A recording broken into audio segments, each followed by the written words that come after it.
I'm going to correct her, not because she doesn't know them, no, but we have our own actual spelling for it. So Saudi Arabia is from Al Saud.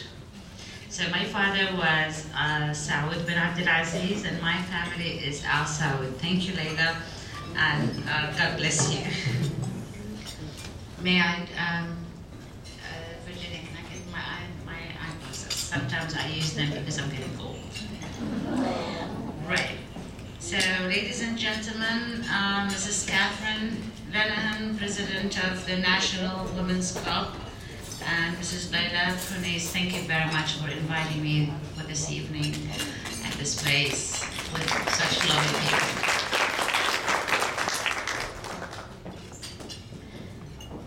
When Layla actually invited me and she told me, what would you like to talk about?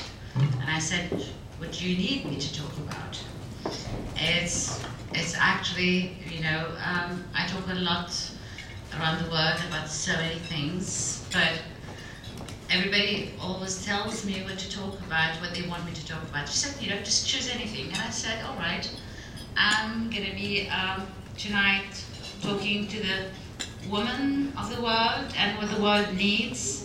And I think this is the right place to do it, and this is the right place where I can start actually my mission after going around all around the world and doing speeches in universities. So I behold everybody tonight, trustee of my and our plight towards enlightenment and spreading peace and reform rather than revolutions around the world. So please do help me be a united team, a women's team that can include, if we like, some men.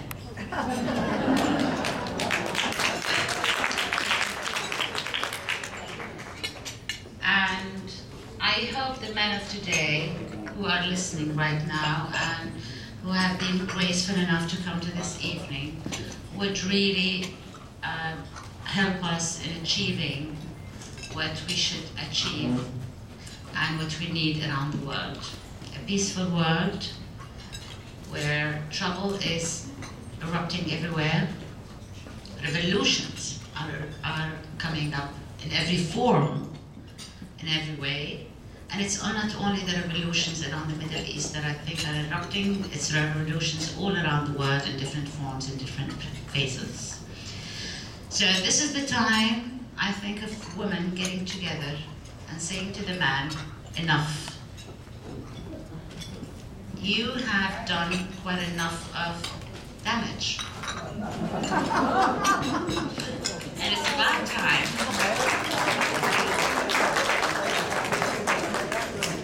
Well, I don't see any men clapping.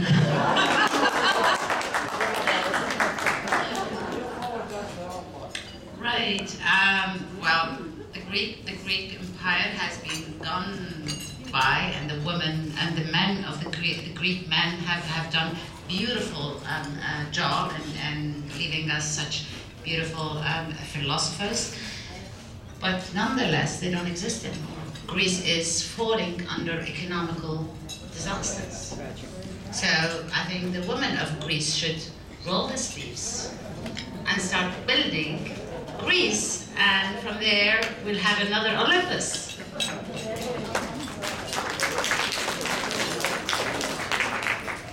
So I think we're going to have a nice discussion tonight in a Q&A afterwards.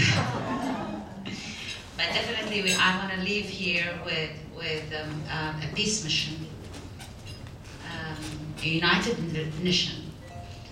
I've got an organization called the Lanterns that unites people all around the world and connects them. An organization which holds a platform for all women and men who shed a light on a certain problem in the world. I've got human trafficking lantern in our board. I've got another lady who fights actually for teenagers, girls to get educated in Afghanistan. I've got another a father, Catholic, who is fighting for interreligious dialogue in Syria. And so many are coming on board, and I'm thankful to each one of them that are making the platform of the lanterns.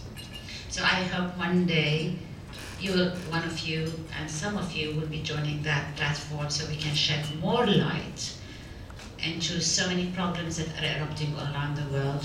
Every time a lantern joins us, we light a spot in our actually map, and it's a beautiful map. And one day we'll do the presentation so you can see the map all lit with the lanterns of the world. Tonight is one of the most interesting nights of my life because I have my children with me.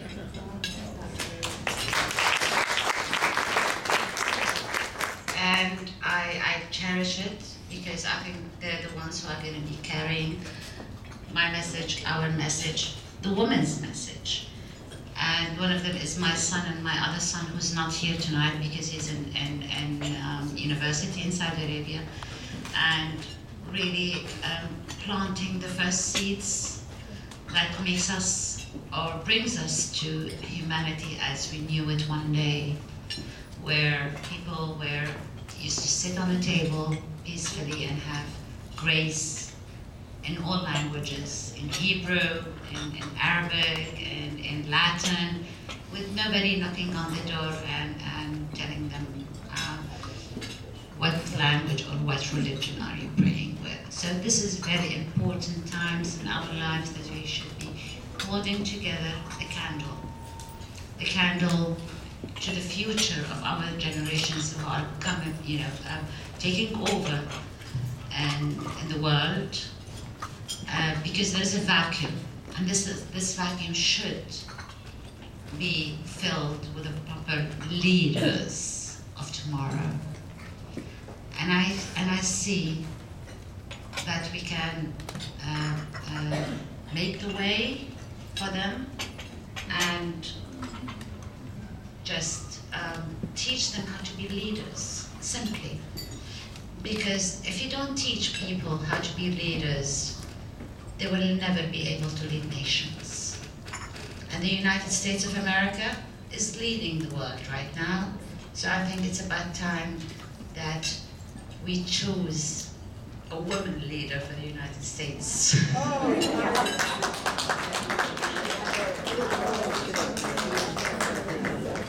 And maybe one of them will be here tonight, hearing me. And I think this is the only way for peace, personally, because I've seen lots of disasters made by the name of democracy, of liberty, freedom, equality, but I don't see any of it anywhere. So it's very strange that I look all around and I don't see that, and I look forward to empower another lady in this country to become the United States president that would lead the world into prosperity and reform.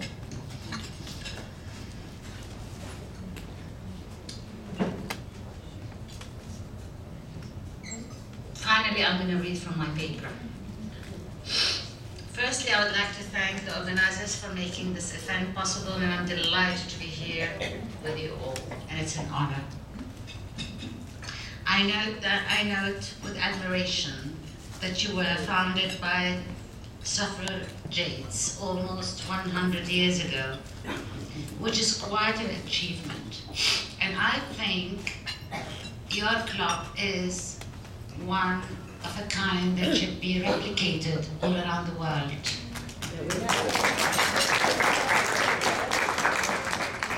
This is a club that should be an example for all of us to look up forward to, and for women to have as a place to be cultured, to be leaders of the world, of the community, whether they're presidents or whether they're anywhere down the road, leading generations to come.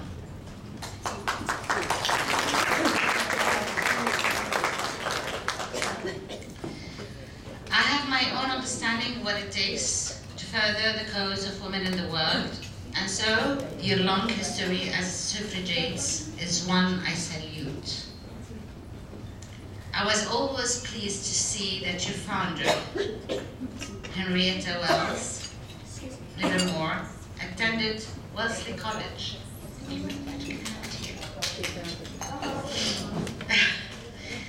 which I had the honor to speak at a month ago.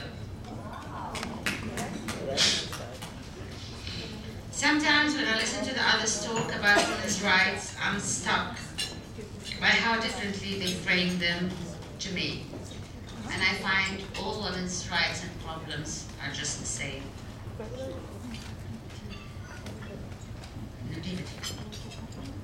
But women's rights, you see, I'm with an allergy, and it's a spring allergy. Anybody shares it? Yeah. Good. But women's rights are not the only kind of rights that are sadly under support in today's world. Sometimes when I listen to others talk about women's rights, I'm struck by how differently they frame them. Far away from unconsented to any other kind of rights. To me, women's rights are best served by consideration not in exclusion, but instead as part of the broader effort in which many different kinds of rights are served. Perhaps your institution has sympathy for what I mean. I think the Women's Club know exactly what's happening down the road in the States and overseas, and that we should all share the same problems wherever we go as women. And it's actually fascinating that wherever I go, I hear the same thing but in a different language, in a different shade. But at the bottom of the line, I always hear the same problems that we all share. Maybe we don't share all the same rights to express what we have to do and what we have to say in different societies. But definitely, we all have the magic wand. And I think women around the world have power to change because they are the ones who are raising generations to come.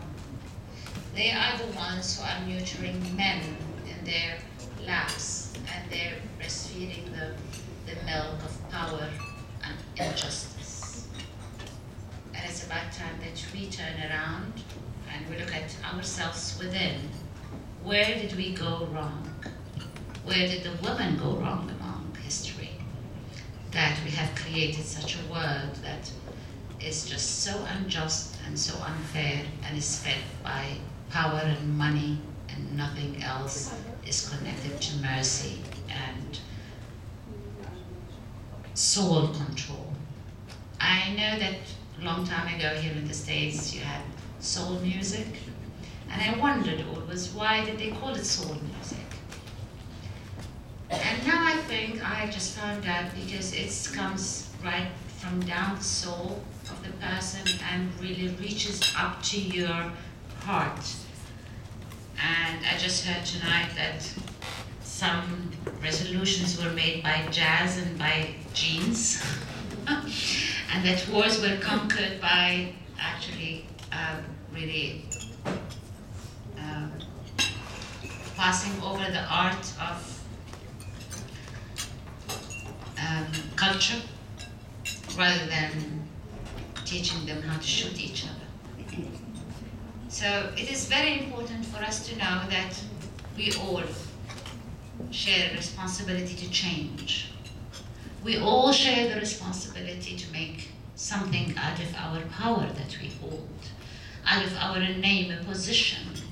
Wherever we are, we're either in the States, in Saudi Arabia, in Egypt, anywhere in the world, we have the power to change. And we will never do that except when we believe in our causes. When we believe there is a hope. When we believe that there is a tomorrow. When we believe that the world can change. Not only by giving speeches at the Women's Republican Club, but really in the decision-making places. this is a serious stuff that we're talking about, not over dinner and nice tea and in a 5-star hotel. No, we have to address the masses. We have to address the woman down the street. We have to address the woman in the valleys, in the mountains. We have to address the whole societies that are suffering right now as we eat our dessert and baklava. We have a lot of sugar that we can spread around the world. I'm not calling to be a communist or a socialist. This is not what I mean at all. But what I mean is that we have a wealth of education and thoughts and culture that we can share with these people and teach them how to spread it along down the road. I'm saying that we have to be responsible about our commitments to societies. If we commit to society a cause, we have to roll our sleeves and go down as Eisenhower did one day, as my grandfather King Abdulazis did one day, and when he united a whole piece of land that was never been united before. And he didn't do it by war, he did it by marriage. That's an art. So, here at the end of the day, what I'm saying really is we have to learn the art of love, the art of peace, and we have to believe that it is achievable. It's not a Saudi Arabian princess dream. No, it's not. It's a message. It's a message called the fourth law, which I'm working on. It's a constitution. It's a humanitarian constitution that calls for sanctions on the countries that do not abide by humanitarian laws.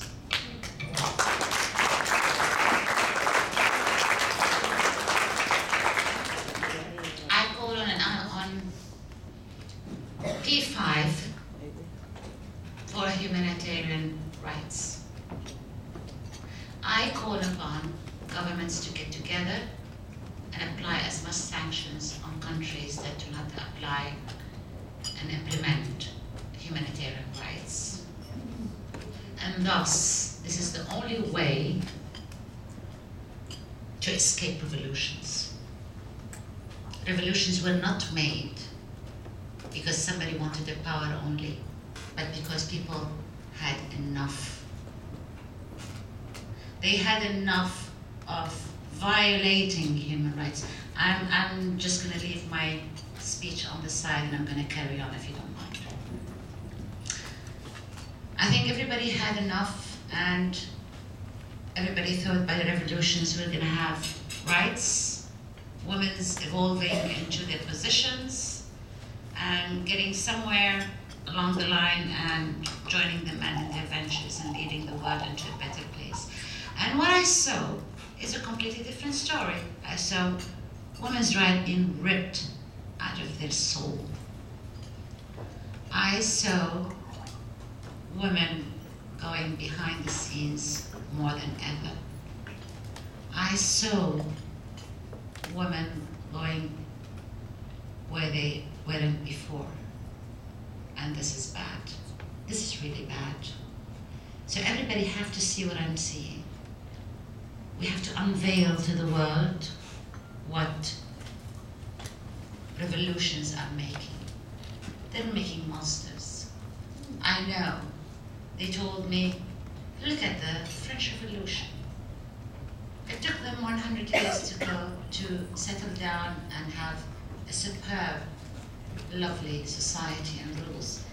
And I was in France 3 months ago, and I was asked to join the Ministry of Women to help them do something about women's gender equality in education. And I thought, France, after what, 700 years of revolution, is making a ministry for women, and they're asking for gender equality in education. So what kind of revolution is this? What did they do during that 700 years? So if they were going to tell me, actually, look at the French Revolution the next time, I'm going to pinpoint with them what I saw. I saw a country which is dead economically. You wouldn't recognize Paris, the lovely France, which everybody looked at. And the most abused women in the world are in France. So this is, everybody has to Google it and see it. We have more rights maybe in the Middle East than France, but we don't have laws to protect us. So there is imbalances all around the world that is shaking everybody. And I think this is the time where we can fill the gap, where we can actually make something out of the revolutions, economical instabilities, the fall of Wall Street, homelessness, people who are crying for education, for old age retirement. There's a big, huge problems around the world. And I think women right now are the ones who are going to be giving the answers, not men.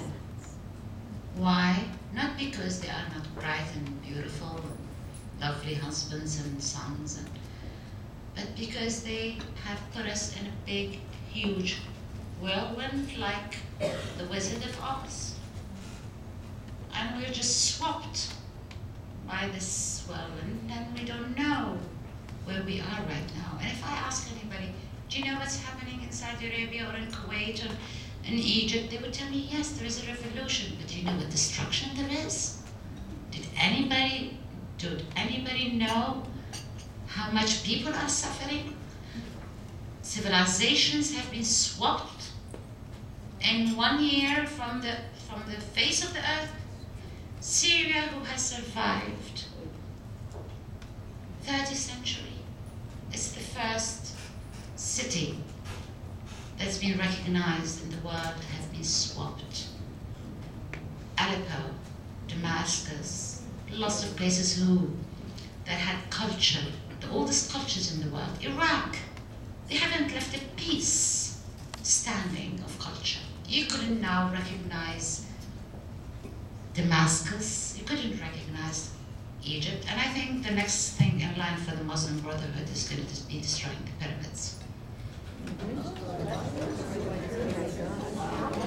So, is the world going to be standing and looking over the pyramids that stood for thousands of years as a treasure for the world? It's not for the Egyptians only, it's for the pharaohs, it's for the world. And Damascus, my dear old Damascus, that was filled with beautiful culture and the most beautiful streets that I've ever seen in my whole life, has been destroyed totally. So this is what the men of today have done to our cultures. And I'm being truthful. You know, I'm not trying to put the blame on the men around here in this place, but I mean men as a whole. They have not treasured art. They have not treasured the soul. They have not treasured what makes a human being, which is sympathy, love. I know it. I don't want to sound like the 60s or the hippies or the Beatles. But there is something missing here. And we've missed it along the way, and we did not actually look back and say, where did it go? Where did we lose it along this way? Where did we lose that sympathy towards each other? Where did we lose our tolerance towards each other, each religions? When I was raised in Beirut, I didn't know who was sitting next to me. I was raised in a convent. My mother was a very devotee Muslim who was Syrian. But she became a Saudi Arabian when she was 13, when she was actually married to my father. I didn't know. She put me in a Christian school and Catholic school. I didn't know who was next to me. There was Shias, Sunnis, Catholics, Jews, you name it, there was the students next to me. But I never asked. They never asked who I was. I never asked what their religion was. Now, crimes are being made in the name of the Holy Ghost and the religion and Muhammad and sallallahu alayhi wasallam, and the name of Jacob and the name of Abraham and then poor men who suffer in their name. People are killing each other while God has sent them to make peace upon this earth. People are making wars in their names.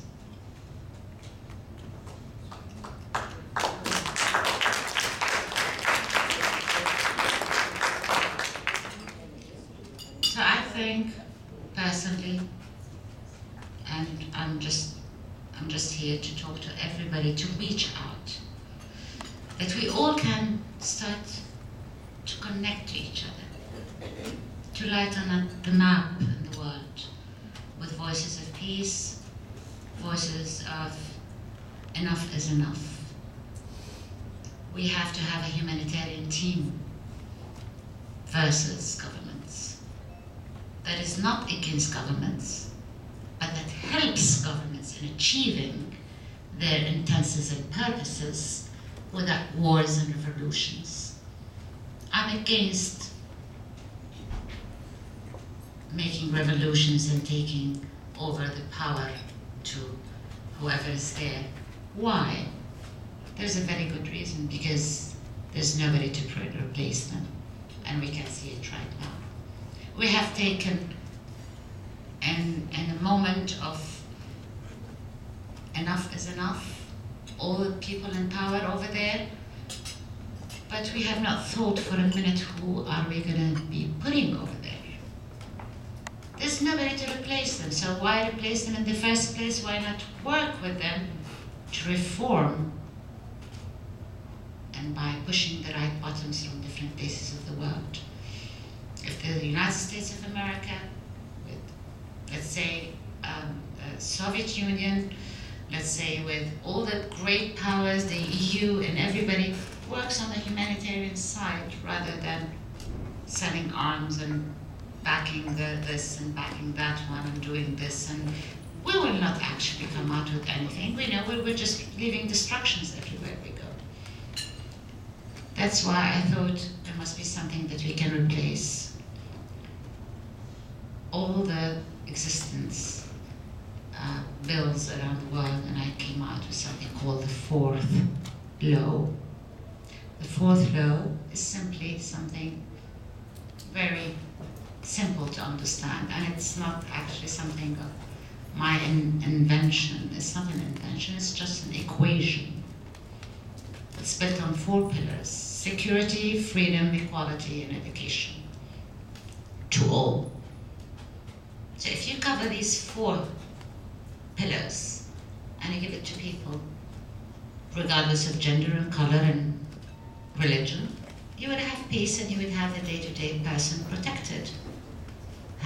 His freedom is there, and his equality with all the rest of the world is there, and education is the pillar of progress in the world. If you guarantee these 4 things, and then you tailor, each country tailors what they want into that law, will prosper not in the name of democracy or socialism or communism, but will prosper in the name of humanity. Pure humanity with no politics inside. The politicians can do their business, and we all do ours. And ours is definitely a completely different agenda, but we can work together for the prosperity of the world. And this is what I call for. Reform, prosperity to every single person in the world. I know it's impossible, but we try. By stepping the first step, the baby steps. And I think there is a very famous Chinese proverb that says, the trip of 1,000 miles begins with a mile, and I'm stepping the first mile, and I want you to join me in my trip towards 1,000 miles.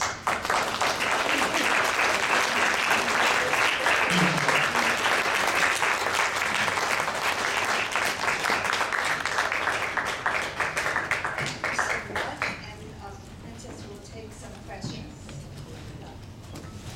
First question. Well, this is always really difficult when we talk about women's rights and whatever. And there's actually no question that the world would be better if women had been given better opportunities. But the other thing I say is that as women move forward, I request that you always look for the best person to move us forward. Man or woman.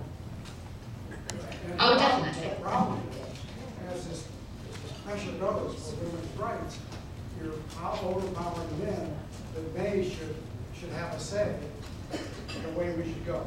Oh, definitely. I mean, there's no balance in the world if we don't have both at the same You time. have a chance to get balance when there was no balance when men did.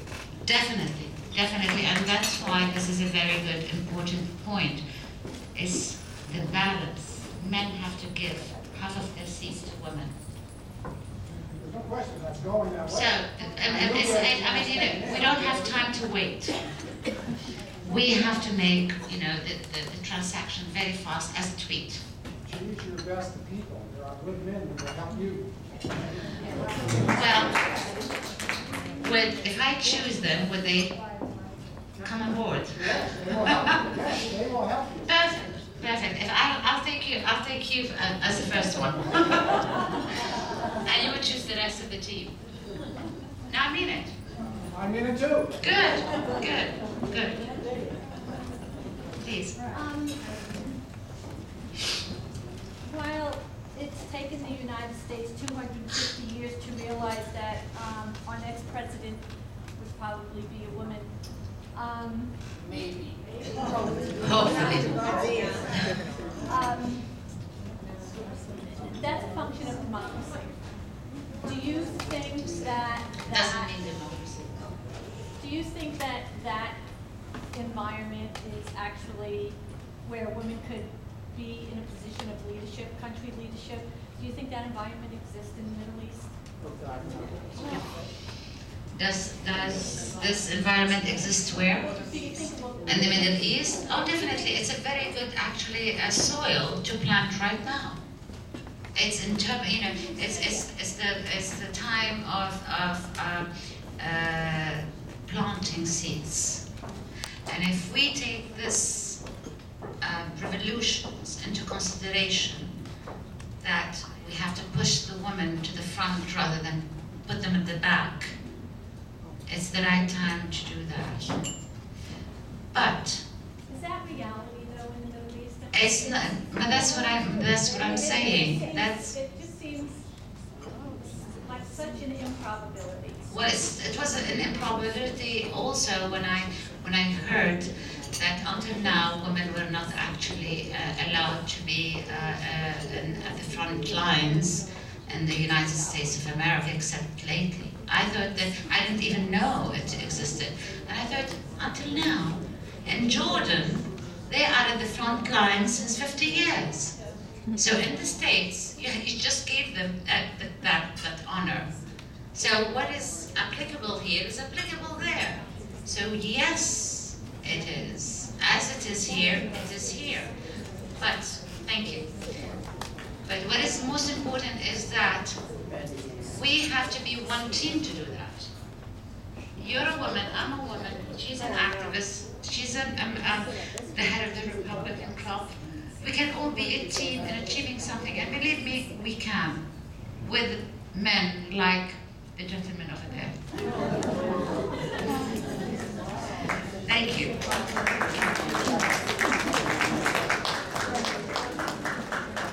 One more question.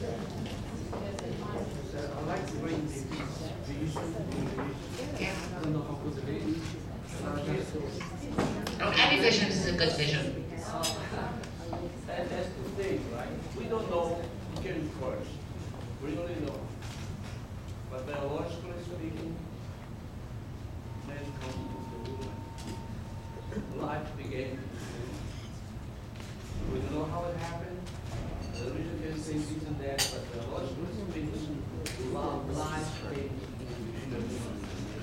I believe that if you think about dignity, woman, her own dignity to man, there is something valuable, nothing to compare with than this concept, dignity.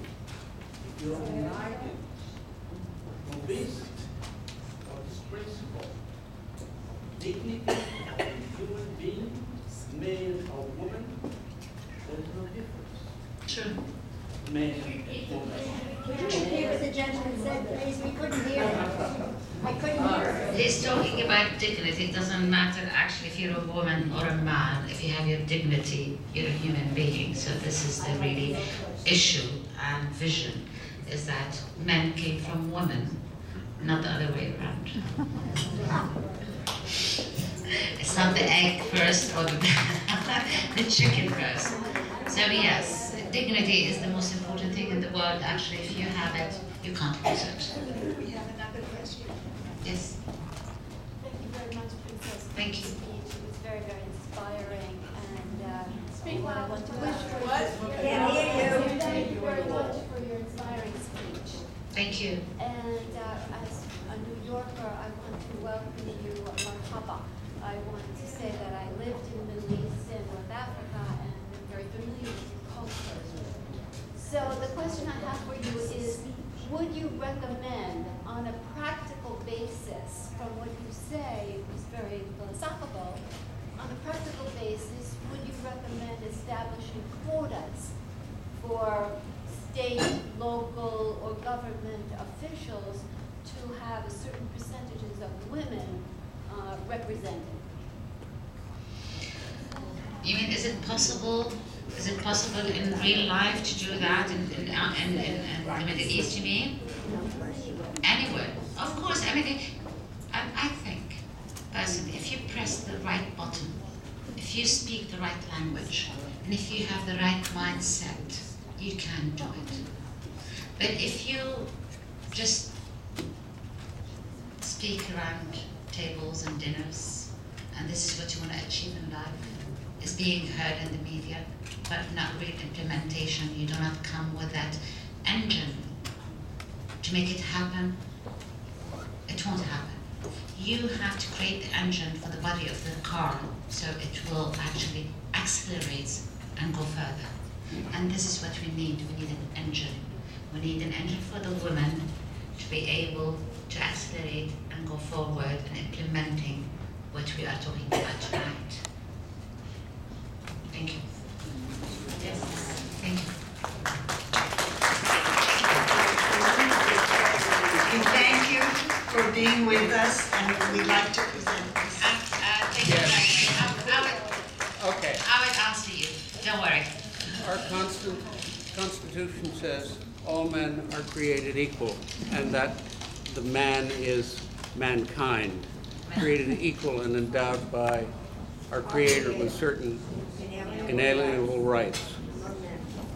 In this country, we have gradually, through wave after wave of immigration and over our course, our life, have broadened that to include women, minorities. Slaves have been emancipated. Woodrow Wilson started the League of Nations here. The United Nations was started here. The United Nations and the League of Nations have not always been effective, but let me get to it. It seems that you need a voice, that you need a transnational Congress of Women, possibly could be formed under the auspices of the United Nations as a non-governmental agency. There are other forces like that. For instance, the Catholic Church. It has no political power, but it does have moral power. And a Congress like this would perhaps be a voice for women who are sent from various countries to speak, discuss, have symposia which could be published. This would give you a voice. You need a voice that's respected worldwide. Think about that. But I'd love them to think about that. Thank you.